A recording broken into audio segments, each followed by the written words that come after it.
Selamünaleyküm. Bugün zəfərimizin 5-ci il dönümüdür.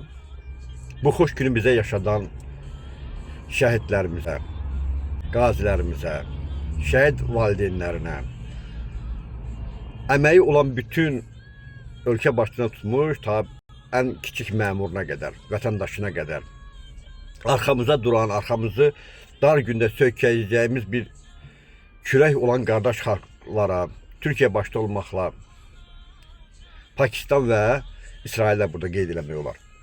Bu elə bir şərəfli gündür ki, bu hər xalqa qismət olmur. Dünya tarixinə baxanda, zəfər tarixlərinə baxanda bizim qələbəmiz bütün dünyanın qəbul elədiyi ən şərəfli zəfər günüdür. Allah hər kəsə belə xoş günləri qismət eləmir.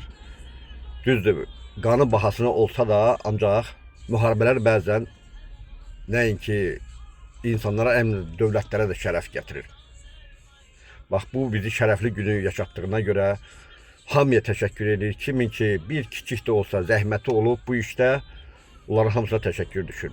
Bayramınız mübarək bir daha. Zəfər gününüz, ümumi xalq günümüz, şərəf günümüz mübarək.